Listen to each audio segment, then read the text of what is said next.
History remembers the dictators who reshaped nations through force and ideology. But in their final moments, when power crumbled and empires collapsed, these men were not alone. Standing beside them were their wives, women whose names would become intertwined with the darkest chapters of the 20th century. Some faced execution. Others threw themselves into the flames. A few ended their lives by poison capsule as armies closed in. What happened during those last 24 hours? What were their thoughts as the world they had known began its final descent? The stories of 3 women during history's most dramatic final days reveal the human drama behind the headlines and expose the terrible price paid when devotion to a dictator becomes absolute. April 29th, 1945. Beneath the smoking ruins of Berlin, in a reinforced concrete bunker buried 50 feet underground, Eva Braun stood in a modest room decorated with furniture stripped from the Reich Chancellery. Above ground, the sound of Soviet artillery grew louder by the hour.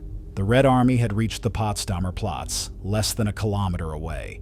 Within days, perhaps hours, soldiers would be walking through these corridors. Eva had lived a hidden life for 16 years. Adolf Hitler kept her upstairs when visitors called. She never appeared at state functions. The German people barely knew she existed. 16 years of waiting in shadows, in mountain retreats, in isolated villas. Then, defying Hitler's explicit orders, she had traveled to Berlin. She refused to leave him now. Hitler, at 56 years old, looked decades older. He shuffled when he walked. His left hand trembled noticeably. His voice, once commanding and forceful, had become weak and uncertain. Yet in the early hours of April 29th, he made a decision that had eluded him throughout the Nazi era. He married Eva Braun. The ceremony was brief. A city administrator named Walter Wagner officiated. The couple declared themselves to be of pure Aryan descent, free from hereditary disease, the legal prerequisites for Nazi marriage. Eva wore a dark dress. Hitler wore his gray uniform. Those who witnessed it, propaganda minister Joseph Goebbels, Hitler's secretaries, a handful of military staff, stood solemnly as the words were spoken. Minutes later, there was a modest wedding breakfast. Champagne was located. Someone found small cakes. In a bunker surrounded by the collapse of their world, this small celebration carried an eerie, desperate quality. After breakfast, Hitler took his secretary Traudl Junge to another room and dictated his final will and testament. It was methodical, bureaucratic, almost absurdly formal given the circumstances. He outlined who would succeed him. He ordered immediate execution of certain individuals. He reiterated his hatred for those he believed had betrayed him. Junge, her hands steady despite the surreal circumstances, typed out his words. Hitler signed the documents at 4 a.m. on April 29th. Then he went to bed. When dawn broke on April 30th, 1945, the bunker was already in a state of heightened tension. During the night, news had arrived from Italy. Italian dictator Benito Mussolini, Hitler's only real ally, the man who had ruled for 20 years alongside him, had been captured by partisans and executed. More devastating, Mussolini and his mistress Clara Petacci had been hung upside down in a public square in Milan. Crowds had beaten their bodies. Women fired pistols into the corpses. The image sent a chill through the bunker. One officer later said the news had crystallized Hitler's resolve. This would not be his fate.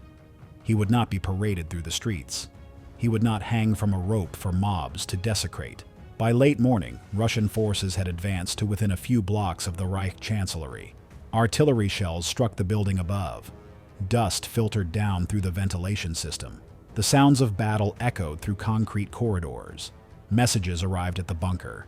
The situation was hopeless. General Helmuth Weidling, commander of Berlin's defensive forces, informed Hitler that ammunition would run out within hours. Fighting would be finished within 24 hours. Hitler did not respond to Weidling's request to attempt a breakout. Permission was eventually granted. Not that it mattered. Around 1 p.m., Hitler ordered his cook to prepare lunch. The meal was simple: pasta, vegetables, whatever could be scrounged from bunker supplies. Hitler ate very little. He pushed most of it around his plate. Beside him, Eva ate with more appetite, though still modest. Those who saw them noted something almost surreal. They behaved like an ordinary married couple having lunch, despite the explosions rocking the building above them. At approximately 2 p.m., Hitler began moving through the bunker saying goodbye. He went from room to room, shaking hands with staff members. He said a few words to each. He thanked them. He offered encouragement. One secretary noted he moved from person to person with the demeanor of someone who had accepted what was coming. The trembling had stopped. He was calm. He saved Eva for last. In front of witnesses, he embraced her. To those watching, his farewell was tender. He held her close. The woman who had waited in isolation for 16 years, who had given up her life to be near him, who had insisted on following him into the bunker against his wishes. He held her, as if finally, at the end, she mattered. Then, saying that she had been the only good thing in his life, he took her back into his private study. Eyewitnesses would later report that Eva wore a blue silk dress. Her hair was artificially blonde, perfectly set. She had taken time to dress carefully. One man noted her appearance with stark sadness. She seemed to have prepared meticulously for this final day, as if order and grooming mattered now. A few minutes after they entered the study, the sound stopped. A gunshot. Then silence. The staff waited. Nobody moved. Minutes felt like hours. Finally, Adolf Hitler's valet, Heinz Linge, gathered courage and entered the study with Otto Günsche, Hitler's SS adjutant. What they found would become the most documented moment of the Nazi era's end. Hitler sat nearly upright on a small sofa, dead from a single gunshot to the right temple. A Walter pistol lay on the floor beside him. Eva lay nearly reclining on the sofa, her head near his chest. She had bitten down on a cyanide capsule. The smell of almonds, the unmistakable odor of cyanide, filled the small room. Hitler's body smelled of gunpowder. Eva's lips showed the faintest discoloration from the poison. They had timed it so they would die together. Within minutes, Linge and Günsche wrapped the bodies in blankets.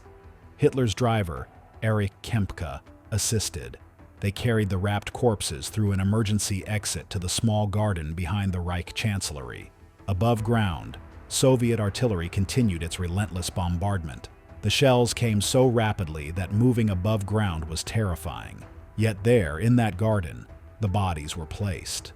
Someone located petrol, gasoline used for vehicles. They poured it over the bodies. One of the men struck a match. What followed was described by one witness as a scene from hell itself. The bodies did not burn cleanly or quickly. The flesh resisted the flames. Hitler's shin bones remained visible even after hours of burning. More petrol was poured repeatedly. The mourners who had gathered, a small group of the last loyalists, stood at attention and gave the Nazi salute. Then they returned to the bunker, leaving the charred remains in the garden. Before midnight, as Soviet forces drew nearer to the bunker complex itself, the partially burned remains were placed in a bomb crater and covered with soil. What little survived of Adolf Hitler and Eva Braun was buried there, in the garden of the Reich Chancellery, as the Third Reich died around them. Eva Braun had managed to spend her final day as something she had never been in life, the acknowledged wife of the Führer. She died holding that status for less than 18 hours. Those last few hours together, from the wedding breakfast through lunch, through the goodbyes, through that final moment in the study, may have been the only period in 16 years when her relationship to Hitler was open and recognized. She had taken her blue silk dress and dressed carefully for her last day. She had her hair done. She was present for the farewells, acknowledged by the inner circle. Then she chose to end it rather than face what came next. While Hitler and Eva Braun were preparing their final moments in the Berlin bunker, thousands of kilometers away, another pair faced their own reckoning. Benito Mussolini, the Italian dictator who had ruled for 20 years, was still alive. He was 56 years old, the same age as Hitler. His regime, though, was already dead. A puppet state, propped up by German soldiers, was all that remained. With him was Clara, known as Claretta Petacci. She was 33 years old, vibrant, intelligent, and absolutely devoted to Mussolini. She had been his mistress for 12 years. That relationship had survived wars, scandals, and the complete overthrow of his regime. When German forces rescued Mussolini from Italian captivity in 1943 and installed him as head of a puppet state in northern Italy, Claretta had followed. She refused to leave him. By late April 1945, the end was undeniable. Allied forces were advancing rapidly. Partisan groups, communist and socialist fighters who had spent years resisting German occupation, were rising up throughout northern Italy. Mussolini's situation was untenable. He made the decision to flee northward toward Austria, hoping to reach safety with the Germans or possibly cross into Switzerland. On April 25, 1945, Mussolini and Claretta fled Milan. They drove north in the Alfa Romeo sports car that Mussolini had bought as a gift for his mistress years earlier, a beautiful car that stood out on the roads. With them came other fascist leaders and German soldiers. On April 27th, the convoy was stopped by partisan forces near the village of Dongo on Lake Como. Mussolini tried a disguise. He wore a German Luftwaffe helmet and overcoat, hoping to pass as a soldier. It didn't work. He was recognized. Claretta demanded to be arrested with him. Witnesses noted that she appeared more resolved than he did. She refused to be separated from Mussolini. The partisans held the pair overnight at a farmhouse, the De Maria farmhouse at Bonzanigo di Mezzegra, on the shores of Lake Como. This was their final night together, though neither may have fully understood it at the time. Claretta reportedly asked to be executed alongside Mussolini, if that was their fate. She spent the night with him in that farmhouse. Mussolini, witnesses noted, seemed to vacillate between hope and despair. He spoke of escape possibilities. He spoke of negotiations. At one point, he told his captors that if they released him, he would give them an empire, a desperate offer from a man who no longer possessed anything. Claretta seemed clearer-eyed about their situation. She had followed Mussolini into the bunker in Berlin 3 days earlier, then followed him in his flight northward. She had made her choice, to be with him to the end. She had accepted what was coming. They slept that night, or tried to. At the farmhouse on the shores of the lake, they had tried to flee across. Outside, the sounds of war continued. German forces were still fighting the advancing Allies. Partisan groups controlled the landscape. There was no escape route left. In the early hours of April 28th, partisan leaders arrived at the farmhouse. A summary trial was conducted, a mockery of legal proceeding lasting only minutes. Mussolini was accused of war crimes, economic devastation, and crimes against the Italian people. Claretta was listed as his accomplice. Both were sentenced to death. When Mussolini heard the sentence, he reportedly began to plead. He offered deals. He claimed he could negotiate with Allied forces. He tried to bargain for his life. One witness recorded his words. He promised to give them an empire if they would spare him. The partisan leaders were unmoved. Claretta's response was different. She reportedly stood and argued with them. She protested the manner of execution. She insisted they could not be killed like common criminals. Her protests were fierce and dignified. She refused to accept the verdict quietly. They were told they would be transported to another location for execution. The exact circumstances of their death remain contested by historians, disputed by families, and argued about even now. Multiple accounts exist. Some contradict one another. What is undisputed is that on April 28, 1945, late in the afternoon, both Mussolini and Claretta Petacci were taken to the village of Giulino di Mezzegra and shot by partisan forces. One account from a partisan commander named Walter Audizio, who may have personally executed them, described the scene. They were taken to the wall outside a villa. Mussolini was told to stand before the wall. Claretta was beside him. Mussolini is reported to have realized then, seeing the rifles being readied, what was about to happen. According to some versions, he cried out, "No, no." Those may have been his final words. Other accounts suggest he tried to shield Claretta. Another version says he grabbed her hand. One witness claimed Mussolini shouted, "Shoot me in the chest!" as if maintaining dignity through the manner of his death mattered. Another recalled him saying, "Aim for my heart." Claretta is said to have resisted. One account states she tried to shield Mussolini. Another version claims she tried to embrace him. Yet another suggests she stood defiantly, cursing her executioners, refusing to beg or plead as Mussolini reportedly did. She was reported to have cried out that this was not how it should happen, that they could not be executed like this. The rifles fired. Mussolini fell. Claretta fell. Both died in a small village on the shore of the lake they had tried to cross to escape. But their final ordeal was not yet finished. Their bodies were placed in a truck, tossed in like garbage along with 16 other executed fascist leaders. They were transported to Milan. In the early hours of April 29th, the bodies were dumped onto the cobblestones of Piazzale Loreto, a major public square. The choice of location was deliberate. A year earlier, German forces had left the bodies of 15 executed partisans in this same square as a warning to the populace. Now, Milan's partisans were returning the favor.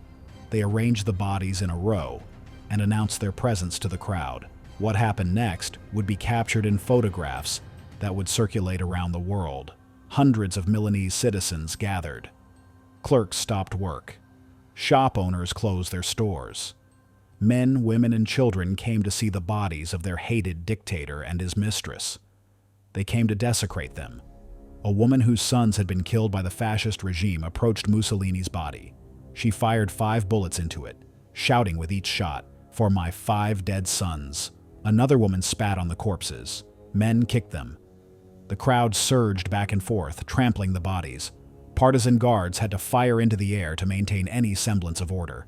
The corpses were hung upside down from the metal girders of a petrol station. Photographs show them suspended there, Mussolini recognizable even in death, his body broken and bloodied from the mob's assault. Beside him hung Claretta Petacci, her dark hair hanging down, her body bruised from the crowd's frenzy. She wore a white blouse with lace ruffles, a detail one witness recorded with strange precision, as if the incongruity of her elegance amid the violence seemed important to note. She was photographed from below, hanging upside down. Her body still recognizable as beautiful even in death. Her skirt had fallen partially away. The sight became one of the most disturbing images of the war's end.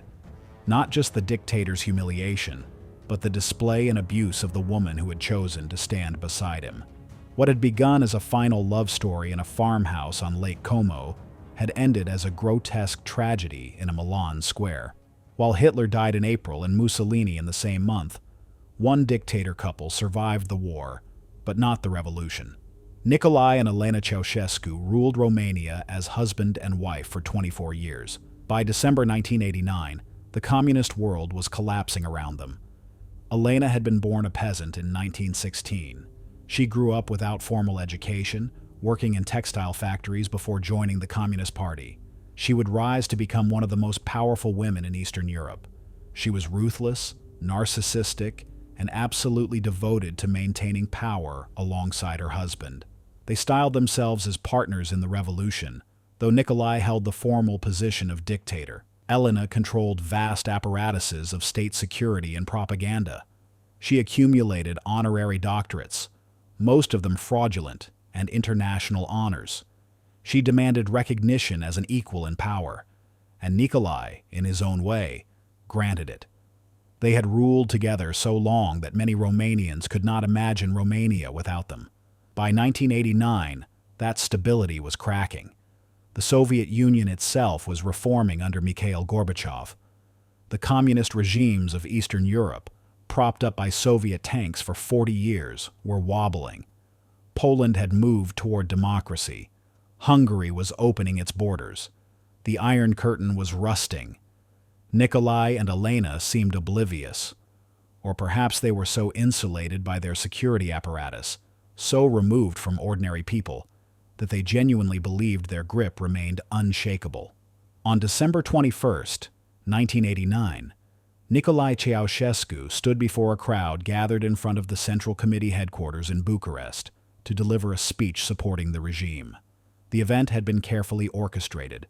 Crowds of party officials, security personnel, and state employees had been transported to the square.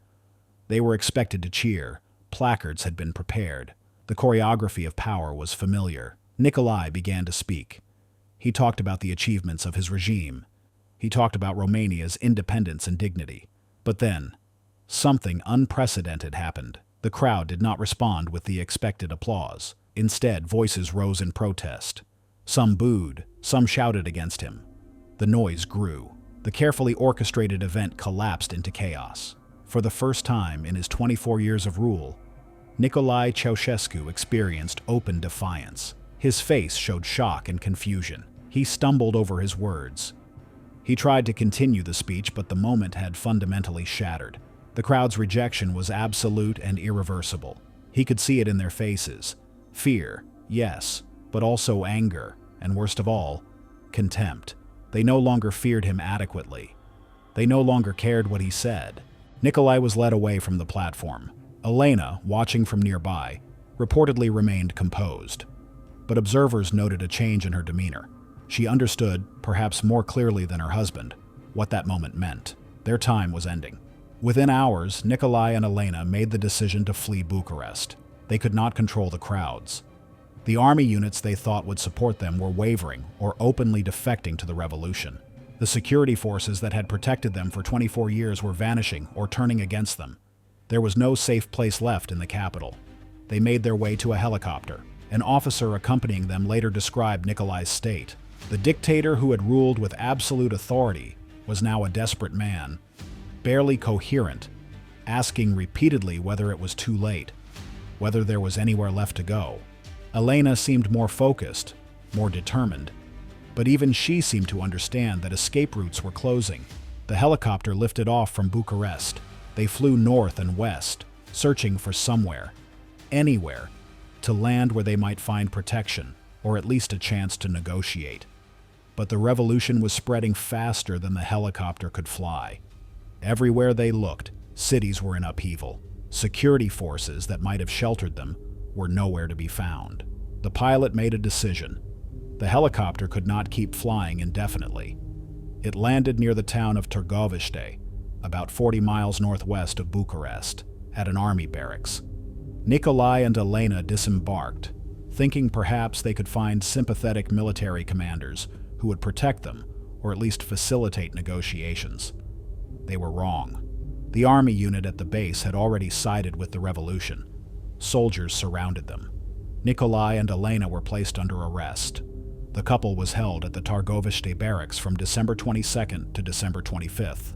During those 4 days, they were kept in separate but adjacent cells, close enough that they might hear one another but prevented from meaningful contact. Nicolae reportedly experienced what observers described as a psychological breakdown during this period. He alternated between attempts to maintain his dignity and moments of apparent despair. He asked repeatedly about their fate. He tried to convince his captors that negotiations were possible, that deals could be made, that he still had value as a bargaining chip. Elena seemed different. She refused to accept the indignity of captivity. She demanded respect. She insisted on being addressed by her titles. She refused to believe that the situation was truly hopeless. Even in a prison cell, she maintained an air of defiant authority. One guard later described her as insufferable. She insisted on certain standards of treatment, on recognition of her status, even as her world collapsed around her. A commanding officer at the barracks, Colonel, later General, Andrei Kemenici, was placed in charge of their custody. Kemenici was ordered to protect them and ensure they came to no harm while authorities decided what to do with them. He took this responsibility seriously. Despite the hatred many soldiers bore toward the couple, Kemenici maintained order and discipline in the barracks. No harm was to come to them while in his custody, but events in Bucharest were moving rapidly. The National Salvation Front, a coalition of military officers, intellectuals, and former officials who had split from the regime, was taking control of the capital. They made the decision. Nicolae and Elena would be tried for crimes against the state. Justice would be swift and public. A military tribunal was hastily assembled. A lawyer was assigned, though more as a formality than with any expectation that he could mount a meaningful defense. The trial would take place on Christmas Day itself, a deliberate choice to demonstrate that even the religious calendar would bend to the revolution's will. On the morning of December 25, 1989, Christmas morning, Nikolai and Elena were transported by armored personnel carrier from their cells to a garrison command office at the Tergovishte military base. The journey through the barracks was brief. The destination was a hastily prepared courtroom. The defense lawyer met his clients for the first time in that makeshift courtroom. He was given approximately 10 minutes to confer with them. He attempted to explain their options. He suggested they consider pleading insanity to mitigate the death sentence they were almost certain to receive. It was a desperate gambit, a last attempt to preserve their lives. Elena's response was immediate and visceral. She was indignant. She considered the suggestion not merely foolish, but insulting. She insisted on her complete innocence. She rejected the lawyer's help. She would defend herself. She would make them understand their error. Nikolai listened to the lawyer's words with less hostility, but equal hopelessness. He seemed to sense what was coming, but was not yet ready to surrender to it entirely. A panel of military judges entered. They took their positions. The trial began. One guard later noted a detail that seemed to him to capture the nature of this proceeding. The only thing on the judge's table was drinking glasses. No files, no documents, no evidence carefully prepared and organized. Just glasses for water or coffee. The charges were read aloud. Genocide, undermining the national economy, abuse of power. The prosecution presented their case. But critically, there was no comprehensive evidence presented. There were no witness testimonies. There were no carefully prepared documents showing specific crimes. The trial was less a judicial proceeding and more a performance, a ritualistic condemnation masked in legal language. Nikolai and Elena were given the opportunity to respond. This is where their personalities diverged most starkly. Nikolai attempted to explain himself. He talked about his accomplishments. He spoke about economic policies and infrastructure projects. He tried to contextualize his actions within the historical moment he believed he had been leading. His defense was rational, almost professorial.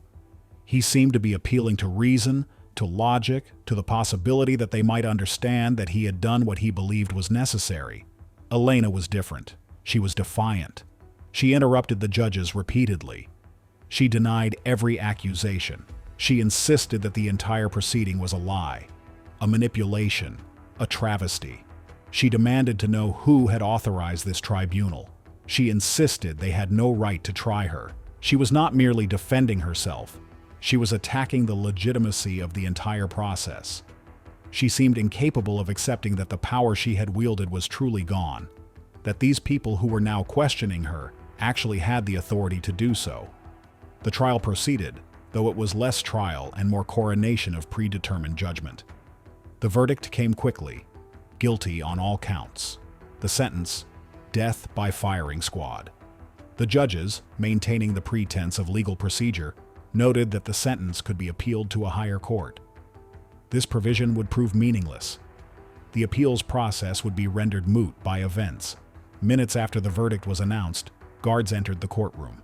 Nikolai and Elena were informed that the sentence would be carried out immediately. There would be no delay. There would be no opportunity for appeals or negotiations. The execution would happen now, on Christmas Day, on December 25th, 1989. Nikolai asked for a cigarette. His request was denied. He was told to prepare himself. Elena reportedly made a final demand for proper respect and proper treatment. She was ignored. They were led from the courtroom down corridors of the garrison building. The walk to the courtyard took only minutes, but those minutes seemed to stretch into an eternity according to witnesses. Nikolai and Elena were moving toward their deaths, and the reality of it was finally becoming inescapable. Nikolai began to speak as they walked. Accounts from different witnesses vary slightly in their specific details, but the substance remained consistent across all of them. Nikolai spoke about the Romanian people. He spoke about what he believed he had built. He spoke about the legacy he believed he was leaving. As they neared the execution wall, Nikolai began to sing. The words were from the Internationale, the communist anthem, the revolutionary song that had been the soundtrack to his entire political life. He sang the opening verse. Then he raised his voice in a final declaration. He shouted words about the Socialist Republic of Romania, about its independence and its freedom. It was, perhaps, the truest thing Nikolai could have done, to end not with an apology or an acceptance, but with an assertion of the ideology that had defined him. Even facing death, he refused to renounce the revolution that had given him power. Elena's response told a different story entirely. As they reached the courtyard and she saw the firing squad, 3 paratroopers standing with their rifles raised, the full reality of what was about to happen crashed over her like a physical blow. She struggled. She resisted the soldiers who held her. She had spent 24 years exerting absolute power over everyone around her. She had commanded armies. She had controlled security forces. She had ordered people's deaths. The concept of being unable to command her own fate seemed to be something her mind could not process. Accounts from multiple witnesses describe her alternating between pleading and cursing.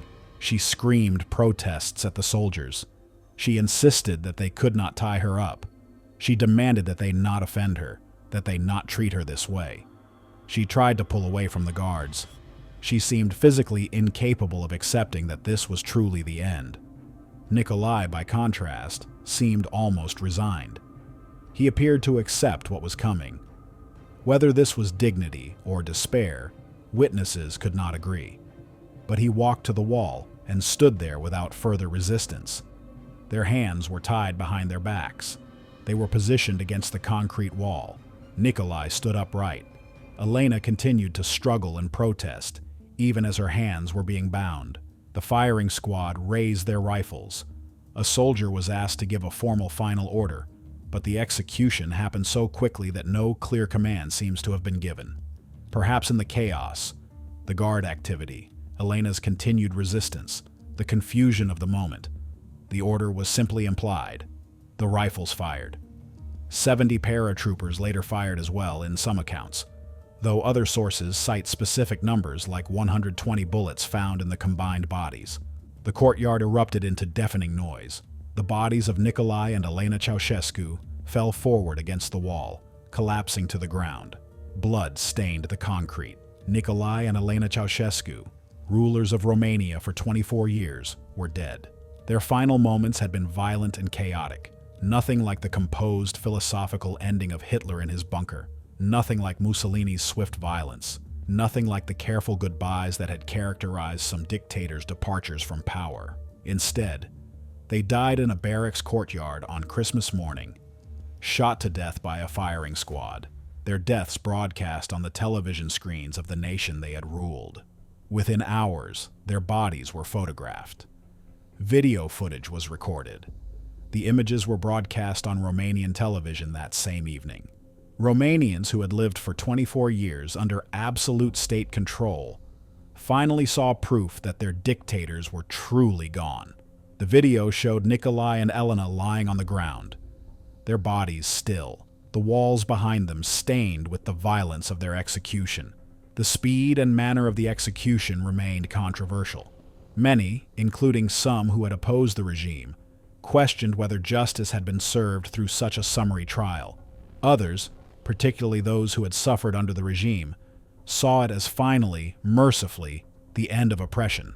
The bodies were taken to a medical facility. They were dissected for autopsy.